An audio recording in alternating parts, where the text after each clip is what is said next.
Assalamualaikum teman-teman, bertemu lagi dengan saya Muhammad Rizky Maulana, kelas 4 dari STMJ 4, Kota Mojokerto. Kali ini saya akan menceritakan kisah Nabi Ayub alaihissalam. Saksikan ceritanya ya. Dikisahkan Nabi Ayub adalah seseorang yang diberikan banyak nikmat oleh Allah Subhanahu wa Ta'ala. Dirinya diberkahi dengan banyak anak. Dalam satu kisah dikatakan anaknya berjumlah 12 orang dan kesemuanya adalah laki-laki. Selain itu, Nabi Ayub juga diberikan nikmat oleh Allah Subhanahu wa Ta'ala berupa harta kekayaan yang melimpah, memiliki berbagai ternak, dan juga diberi istri yang cantik, soleh, serta setia. Dengan semua nikmat, kan tidak menjadi Nabi Ayub pribadi yang sombong. Justru dirinya memanfaatkan nikmat yang diberikan Allah Subhanahu wa Ta'ala untuk membantu dan menolong orang lain. Setelah pernikahannya berjalan selama 20 tahun, tidak ada cobaan Allah Subhanahu wa Ta'ala yang berat untuk Nabi Ayub sampai usia 50 tahun.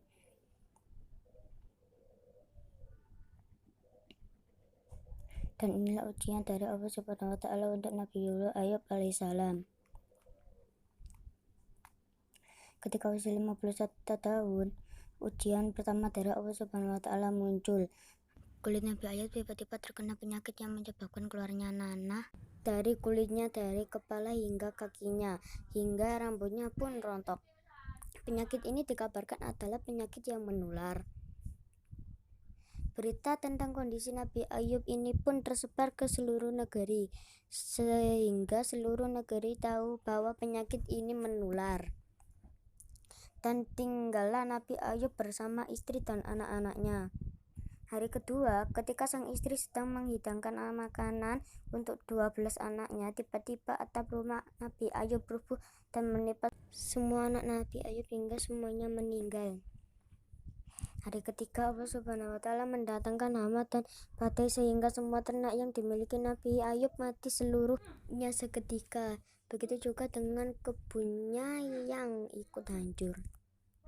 Namun atas kuasa Allah Subhanahu wa Ta'ala, orang-orang di sekitar Nabi Ayub tidak ada yang terkena dampak ini. Hanya dalam 3 hari, Nabi Ayub yang sebelumnya memiliki banyak kenikmatan seketika kehidupannya berubah 180 derajat. Bahkan Nabi Ayub harus pindah dari rumahnya ke pinggiran negeri yang jauh karena orang-orang takut akan penyakit yang dideritanya. Namun bagaimana kesabaran Nabi Ayub alaihissalam menghadapi ujian dari Allah Subhanahu wa Ta'ala?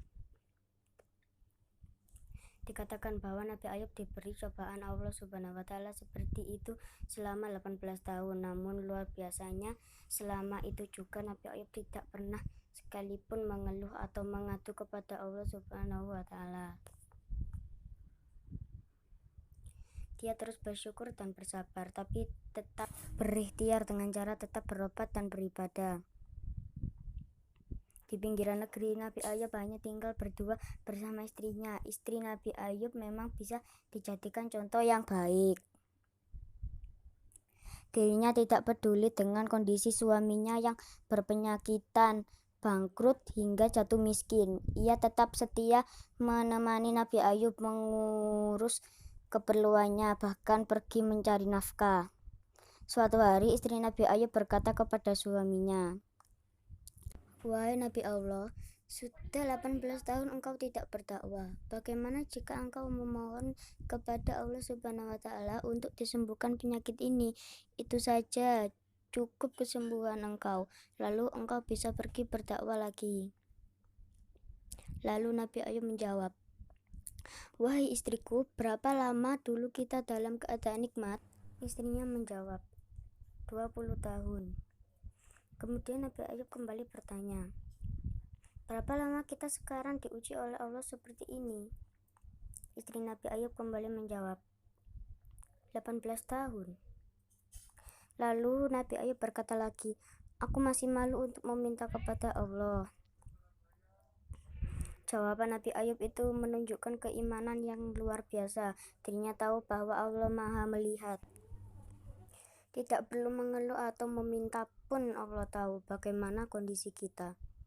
Setelah 12 tahun, Nabi Ayub berdoa kepada Allah Subhanahu wa Ta'ala. Beliau berdoa dengan bahasa yang sopan dan santun kepada Allah. Wahai Tuhanku, penciptaku, pemilikku, sesungguhnya aku sedang ditimpakan penyakit, dan Engkaulah Zat yang Maha Penyayang. Doa Nabi Ayub ini menunjukkan bagaimana dirinya ikhlas atas apa yang akan diberikan Allah Subhanahu wa Ta'ala nantinya. Entah akan disembuhkan atau tidak, Nabi Ayub tetap akan ikhlas dan sabar dalam menerima ketentuan Allah Subhanahu wa Ta'ala. Bahkan Allah Subhanahu wa Ta'ala juga berfirman, sesungguhnya kami dapati dia seorang yang sabar, dialah sebaik-baik hamba, sungguh dia sangat taat kepada Allah. Quran Surat Shad ayat 44. Setelah melewati 20 tahun cobaan, di usia 71 tahun dimunculkan oleh Allah Subhanahu wa Ta'ala di bawah tempat tidur Nabi Ayub berupa mata air. Dikisahkan juga bahwa Allah Subhanahu wa Ta'ala memerintahkan Nabi Ayub untuk menghentakkan kakinya ke tanah sehingga muncul mata air dari tempat hentakan itu. Dari mata air itulah Allah Subhanahu wa Ta'ala memerintah Nabi Ayub untuk mandi dengan air itu. Hentakkanlah kakimu, inilah air yang sejuk untuk mandi dan untuk minum. Quran Surat Shad ayat 42. Setelah mandi dengan air tersebut, Nabi Ayub menemukan bahwa tubuhnya sembuh dan bahkan kondisi fisiknya menjadi lebih baik daripada 20 tahun yang lalu. Kemudian Allah Subhanahu wa Ta'ala mengirimkan berita kepada masyarakat di negeri tersebut bahwa Nabi Ayub sudah sembuh. Kemudian dikisahkan bahwa Allah Subhanahu wa Ta'ala menyuruh Nabi Ayub untuk berjalan keluar sehingga masyarakat dapat melihat bahwa Nabi Ayub benar-benar sembuh. Keesokan harinya masyarakat di seluruh negeri datang membawakan Nabi Ayub hadiah. Saking banyaknya hadiah yang diterima oleh Nabi Ayub, dikatakan bahwa saat itu juga kekayaan Nabi Ayub menjadi 2 kali lipat lebih banyak dibandingkan 20 tahun yang lalu. Kemudian dari ketiga istri Nabi Ayub hamil, dan sejak saat itu setiap tahun istri Nabi Ayub melahirkan anak kembar, sehingga Allah Subhanahu wa Ta'ala memberikan kepada Nabi Ayub 24 orang anak laki-laki. Allah Subhanahu wa Ta'ala juga menggambarkan bagaimana kisah Nabi Ayub ini dalam Al-Quran.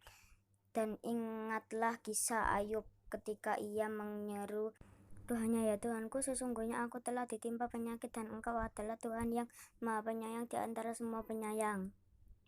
Maka kami pun memperkenankan seruannya itu, lalu kami melenyapkan penyakit yang ada padanya dan kami mengembalikan keluarganya kepadanya dan kami lipat gandakan bilangan mereka sebagai suatu rahmat dari sisi kami dan untuk menjadi peringatan bagi semua yang menyembah Allah. Quran Surat Al-Baniyah ayat 83-84. Tidak ada yang mustahil bagi Allah Subhanahu wa Ta'ala.